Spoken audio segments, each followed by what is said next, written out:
Ford bets that its best-selling pickup is what it will take to drag the US into the electric era. It's almost too simple. Automakers are sprinting full speed ahead toward electric vehicles, and they need offerings that people want to buy. So why not take the best-selling vehicle, the Ford F-150, and make it an EV? Bingo! Some 200,000 people have queued up to buy Ford's electric pickup before they could even see one up close or drive it. That's 10 times the initial annual volume Ford was planning for the F-150 Lightning. After multiple expansions to its plant in Dearborn, Michigan, Ford will eventually be able to build 150,000 a year. Are F-150 buyers ready to make the switch to electric? Not exactly, as more than half of reservation holders have never owned a Ford vehicle. These folks won't appreciate how F-150 familiar the Lightning feels. All Lightnings have the F-150's generous four-door crew cab,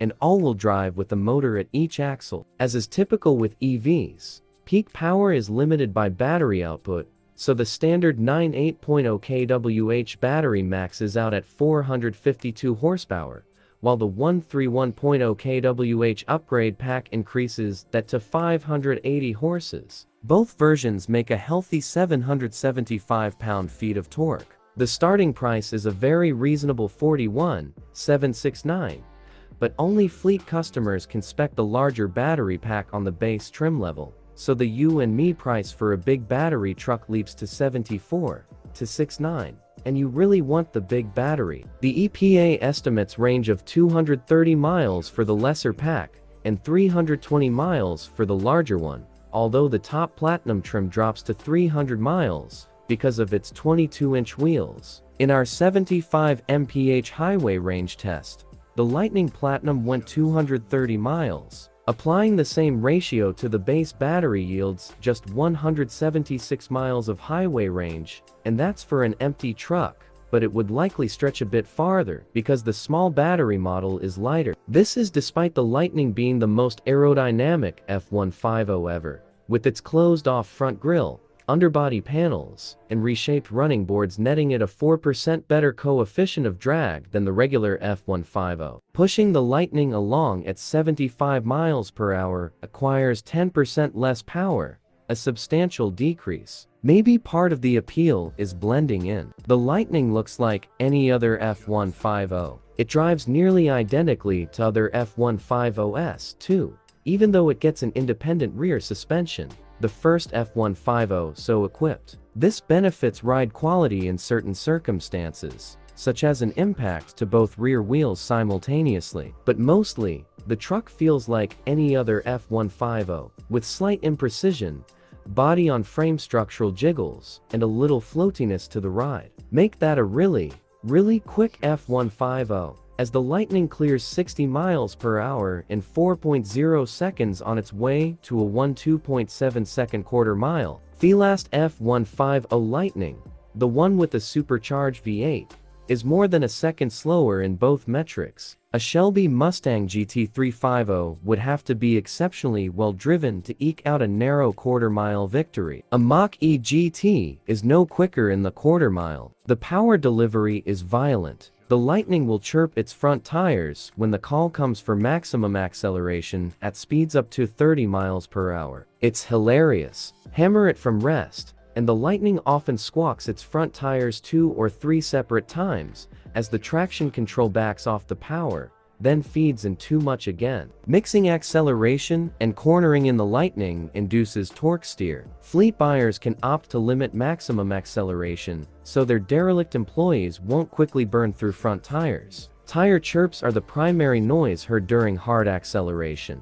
as the Lightning makes its power and speed almost silently. We measured a peak of 68 decibels during maximum acceleration, and just 65 decibels when cruising at 70 miles per hour. That's significantly quieter than gas-powered F-150s, and just 1 decibel higher while cruising than the last Mercedes S-Class we tested. The competing Rivian R1 steers better, rides better, and is more structurally solid. Though the R1T is considerably more powerful and quicker, its power ramps up more gingerly to avoid wheel spin and torque steer. That allows the Lightning to hang with it in our passing tests, where their 30 to 50 mph and 50 to 70 mph times are within 0.1 second of each other.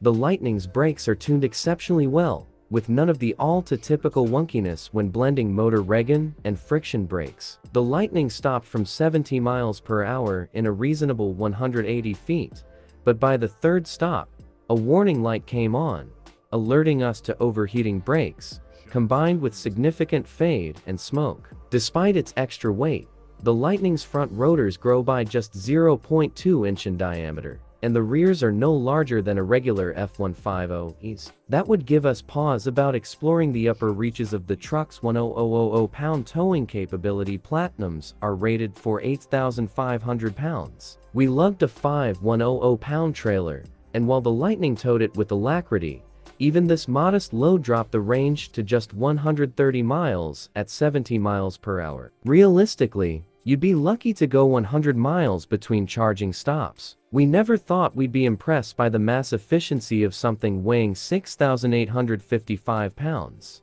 But in light of the smaller Rivian R1T, that's 300 pounds heavier, and the 9,000 pound Hummer EV, here we are. This Lightning, with its 1,500 pound battery pack, is roughly 1,300 pounds heavier than a gas-powered F-150, but only 74 pounds heavier than a Ram 1500 TRX. The Rivian R1T has thoughtful features throughout, such as a power-locking tonneau cover, a device to lock gear in the bed, and a roll-out kitchen accessory. Ford, on the other hand, touts just two key features on the Lightning: a large front trunk, which can hold 3 carry-on bags or 2 sets of golf clubs, and a total of 11 power outlets in the front, cabin, and bed. Ford calls this generator functionality Pro Power. Onboard, it comes with 2.4 kilowatts of output, or 9.6 kilowatts, as part of the larger battery upgrade, and is included on the top 2 trims. The Lightning can also charge other electric vehicles at a decent 7.2 kilowatts. With Ford's home charging equipment, the Lightning can power an entire house in the event of an outage. However, getting a home properly set up is a roughly $10,000 proposition, which makes us question how many people will undertake it. These are neat party tricks, but building in so many ways to drain the relatively limited energy stored onboard seems odd. For $4,500, you could buy a stationary generator for your house plus a portable one, both of equivalent output to the trucks. Subtract that cost from the price of the least expensive, larger battery F-150 Lightning, and you'd have about $70,000 left to spend on a pickup. The F-150's interior didn't get any nicer for the Lightning. The hard plastics on the dash and unconvincing leather on the steering wheel aren't commensurate with the $90,000 plus price of the Platinum. Both Theorem 1500 and the Rivian R1T have much higher quality cabin materials. The Lightning also inherits the power folding shifter that enables a large, flat workspace on top of the center console. But the power mechanism makes for loose, imprecise, and generally unsatisfying shift action. Is this the best and final answer to the question of what an electric pickup should be? Almost certainly not. But adapting the existing F-150 architecture was a smart way to get an EV pickup to market quickly, and the Lightning has clearly struck a nerve with the buying public. We fully expect Ford's next electric truck, which will supposedly be ready in 2025, to be more distinctive. The F-150 Lightning could have been called the Fortress, as in the Flying Fortress or the Fortress of Solitude, given how quiet it is. And it's quick. Despite being saddled with the aerodynamics of a cinder block and a 3.4-ton curb weight, laugh-inducing launches require nothing more than a right foot tap that instantly zaps 775 pound-feet of torque to all four wheels, making the Lightning feel like a dragster with a cargo bed. If Fortress wasn't the runner-up in the name game, I hope the marketing department at least considered F-150. Thank you. I'll be here all week. Ford's design team missed the dystopian sci-fi movie casting call, and the F-150 Lightning is better for it. Let the electric Chevrolet Silverado, GMC Hummer, Rivian R1T, and Tesla Cybertruck fight for the leading role with their oversized wheels, gimmicky features, and cutesy designs. It's a smart choice by Ford when you consider that the most popular vehicles don't cry for attention. They dutifully tackle their responsibilities while looking nonchalant in driveways and on commutes. The F-150 Lightning will blend into a Home Depot parking lot like a master spy. Its performance in the everyman role is Oscar-worthy.